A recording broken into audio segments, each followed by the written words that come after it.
Con la señora Sarlo vamos a empezar con un tema curioso, ¿no? Realmente los argentinos vivimos todos los días, no digo nubilados, pero sí iluminados por todo este tema de la corrupción, que está en todos los órdenes, etcétera. Y parece que nos preocupa demasiado y le preocupa mucho a los medios, etcétera. Pero digamos, el dueño de Macri, que es el señor Durán Barba, dice que la corrupción no tiene nada que ver con los resultados electorales, que la gente no vota porque observe o no observe corrupción en el gobierno. ¿Usted piensa igual? No tengo idea de lo que dice Durán Barba, pero sí puedo decirle que en el 95 lo volvieron a votar a Menem cuando ya era algunos de los escándalos de corrupción del menemismo habían salido a la superficie. Bueno, él diría que porque se le había muerto el hijo, porque en el caso de los Kirchner dice que no se podía competir contra una señora viuda recientemente y consecuencia... ¿No es un poco banal eso? Puede ser, pero convengamos. Es un poco banal, me parece. No se podía competir contra un gobierno que le estaba yendo bien en ese momento, pareciera, ¿no? Pero, digamos, me parece que la opinión, y la opinión de las encuestas y también la opinión electoral, se construye con varias vertientes. La corrupción puede ser una de ellas. El carisma político es sin duda otro. Solamente países como Alemania pueden votar y volver a votar a una dirigente que yo creo que es de primera agua como Merkel, que no es una dirigente carismática. Para nada. Y que creo que es de primera agua, digamos. Si la derecha mundial tuviera esos dirigentes, viviríamos en otro planeta. Bueno, pero digamos, convengamos que en Alemania han tenido dirigentes de derecha, caso Helmut Kohl, que se quedó también como 50 años, y verdaderamente también consiguieron, no sé si no son los países los que producen ese tipo de dirigentes. Esto es la inercia del desarrollo del país que genera que estos tipos, inclusive la Merkel, viene de ser una Gruner, una señora pero por verde. Eso, para volver a cómo se constituye la opinión, en algunos países puede pesar más el carisma y en otros no puede no pesar en absoluto. La opinión también se construye con los juicios ético-políticos que la ciudadanía puede hacer sobre los presidentes, pero esos juicios pueden no pesar en otras circunstancias según cómo se combinen con el carisma y con la historia del político. Y ahí tenemos el caso Lula, que está al tope de las encuestas, pese a haber recibido no solamente recibido denuncias, sino estar ya en juicios por corrupción. Entonces, me parece que no se puede decir la opinión pública tal cosa, porque es más bien elemental decir eso. Más bien habría que decir que en cada coyuntura histórica la opinión pública se construye con diferentes líneas. Y también se podría decir que, como dice un sociólogo francés, Pierre Bourdieu, que no siempre la gente tiene opinión. Que hay momentos en que la gente se borra de la opinión. Una consigna hace que se borre por completo de la opinión. Es decir, una consigna tape la posibilidad de la opinión. Por ejemplo, que se vayan todos, que no quede ni uno. Esa tapa la posibilidad de la opinión durante un tiempo. Después se vuelve a votar a Menem, se vota a un desconocido como Kirchner, de la Sota no logra ser candidato a presidente, me estoy refiriendo a las elecciones de 2003. O sea que la opinión no es como si yo dijera tengo esta bolita de fierro que va a quedar siempre igual. La opinión va variando según coyunturas históricas y configuraciones nacionales. Ahora, en Chile, si usted es un corrupto, es difícil que usted remonte esa pendiente.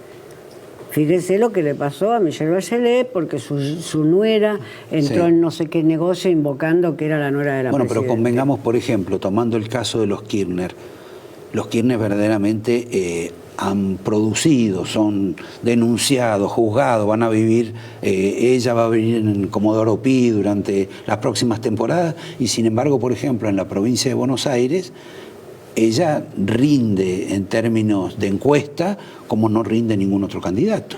Es probable porque hay que ver además dónde está radicado ese voto. Hay gente, los muy pobres, que el kirchnerismo encontró y que no sacó de la pobreza, pero a los cuales los constituyó, les dio los subsidios, habló de ellos. Algo parecido a lo de Lula. Bueno, no, Lula hizo más que eso. Bueno, está bien. Lula hizo más que eso. Elevó las capas medias. No, me refiero a que los convierten en como una especie de sujeto social. Les dan esa categoría de sujeto social. Esos muy pobres es probable que conserven una fidelidad al kirchnerismo. Hay que ver dónde está puesto ese voto. ¿Y al gobierno de dónde le sale esto de que le conviene polarizar, confrontar exclusivamente con Cristina? A esta especie de pensamiento digamos, de clase media, de que todo lo que fue es corrupto, por lo tanto no queremos que vuelva, no queremos que exista, y esa especie de confrontación también con ese universo, digamos, de pobres, casi miserables, en algún sentido, que presuntamente votarían a Cristina. No, yo creo que el gobierno estaría encantado si pudiera ganar el universo de pobres. Encantadísimo, sí, claro. Estaba encantadísimo. La tiene ahí haciendo tours a María Eugenia Vidal entre los pobres. Macri se va a timbear con su nenita y todo. Estaría encantadísimo de captar ese universo de pobres, porque quizás alguien piense allí, o nadie piense, pero sea una especie de sentido común, que ese universo, una vez que se fideliza, permanece un tiempo. O sea, que estaría encantado. Bueno, él ha dado verdaderamente, ha aportado en el tema social, han gastado más que Cristina. Sin duda. Bueno, no pueden sino gastar, con 25% de inflación le tienen que cargar eso a los subsidios, pero además han hecho otras cosas, como dar las escrituras provisionales para que la gente pueda pedir la luz y el gas, algunas iniciativas que ha tenido Rodríguez Larreta en la Villa 31, es decir, la reparación histórica de los jubilados, un agujero en el presupuesto gigante, ¿no? Sin duda, o sea que ha trabajado también para captar a esa gente. De todas maneras, entonces, si esa gente está en tránsito de abandonar a Cristina o no parecen indicarlo las encuestas, aunque yo tampoco creo que las encuestas sean una Biblia, claro, y mucho menos en este momento que es tan lábil la política. O sea que no lo sé. La cuestión es que Macri lo que necesita es conservar las capas medias. Ahí sí, porque si no conserva las capas medias va a perder las elecciones. Entonces, agitar el fantoche de Cristina, el monstruo yo. Eso le viene perfecto, con una figura tipo Angelito, como es María Julia Vidal, a agitar el monstruo de la figura tipo la bruja de Blancanieves. Es decir, uno tiene un mito, usted sabe que los cuentos populares como Blancanieves son mitos. Uno tiene un mito funcionando en la provincia ahí. No digo que ninguna de las dos sea eso. Era Heidi, no Blancanieves, ¿no? Pero el mito sería funcionando Blancanieves y la bruja. No digo que eso haya sido ninguna construcción, digo que se podría analizar en términos de un mito. Entonces a él le conviene eso, porque él lo que no tiene que perder las capas medias, y el riesgo que corre es perder zonas de las capas medias con Margarita y Stolbizer y Sergio Massa. Pero en el caso de ellos, la impresión que uno tiene es que ellos se sienten propietarios, que han escriturado al sector medio y que de cualquier modo los va a tener que votar. Bueno, es la impresión que tiene alguien que sacó más del 20% de los votos en el 2013 y que impidió, es cierto, que Cristina tuviera un proyecto de asamblea constituyente que le permitiera la reelección. O sea, es la impresión de quien tuvo en su momento, en el caso de Massa, votos considerables. Por tanto, no sé si ellos piensan que han escriturado, se equivocarían. Gente tan viva como Massa, vivo estoy diciendo, y gente tan sólida como Stolbizer, a quien conozco bastante, me parece que no piensan que los votos se escrituran. Uno por viveza y la otra por cierto concepto más racional de la política. Te voy a hacer una pregunta casi personal.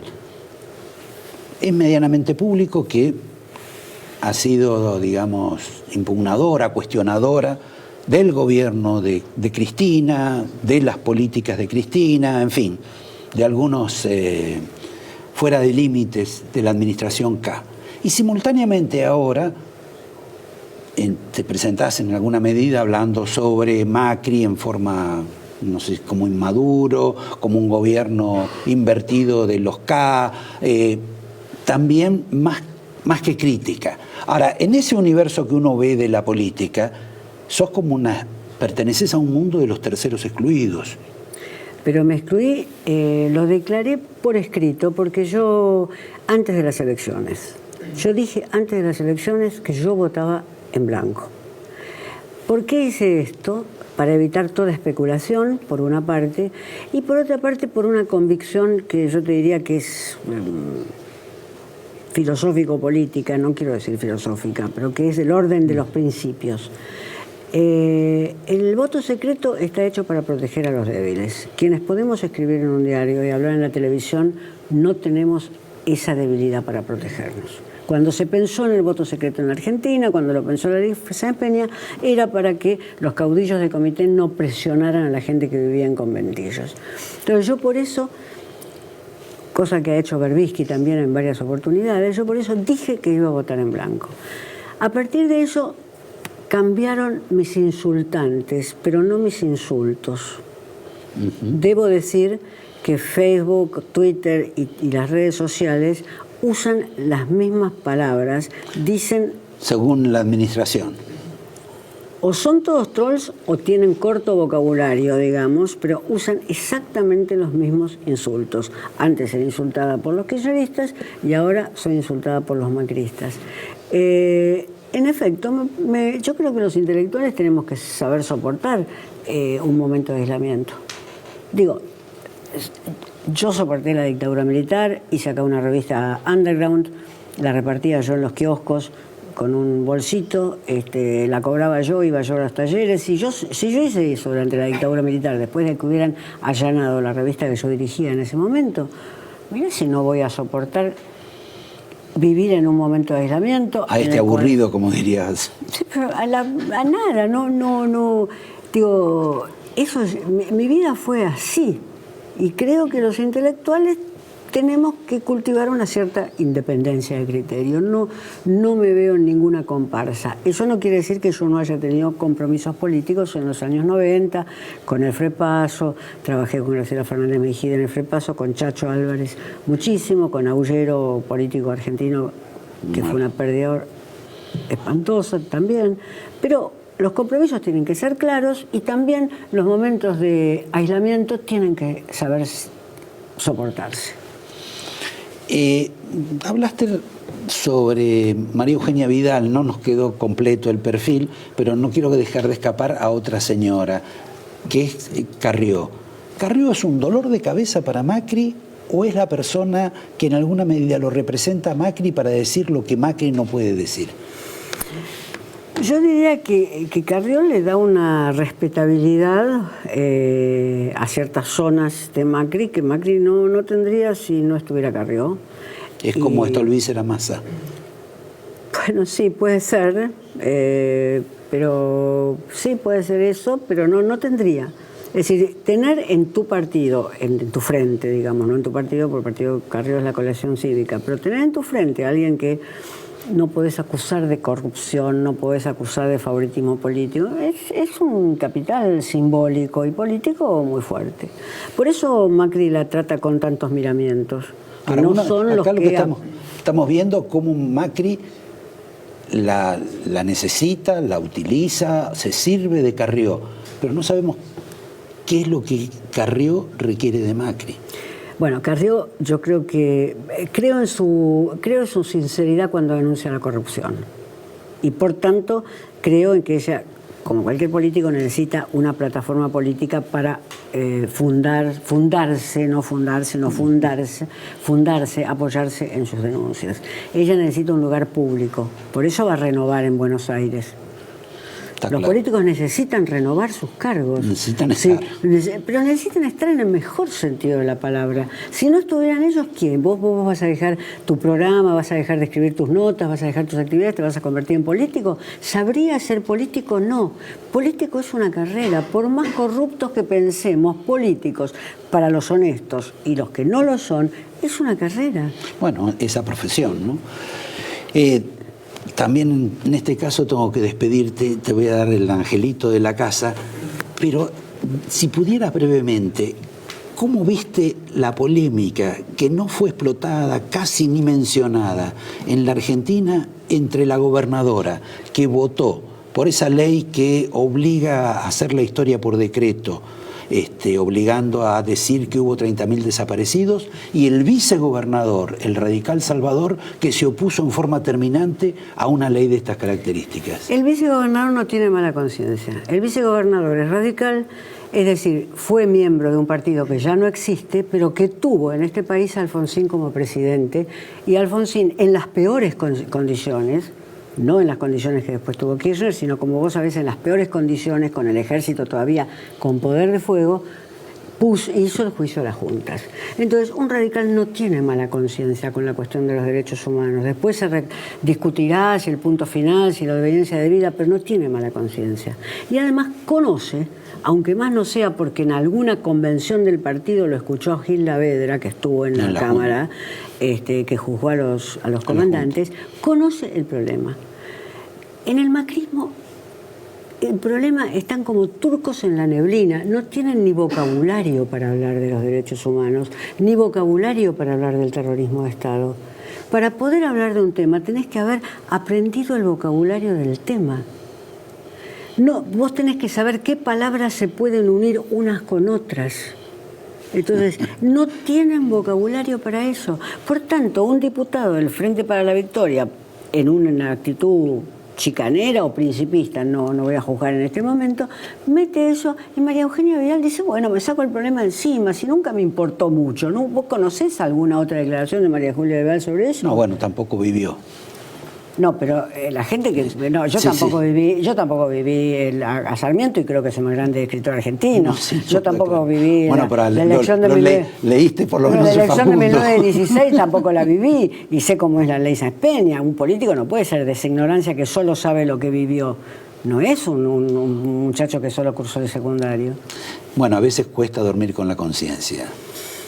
Te doy el angelito, te agradezco. Yo te traje este libro que espero que la cámara tome. Sí, lo está tomando ya, ¿verdad? Supongo, sí, ahí está. Es de un gran escritor argentino, lo hizo la provincia de Santa Fe, son 15.000 ejemplares. Saer es el gran escritor argentino después de Borges, y son 15.000 ejemplares para repartir en las escuelas de la provincia. Y esta es una antología de sus cuentos. Es una antología de sus cuentos que hizo Martín Prieto, un profesor y crítico santafesino.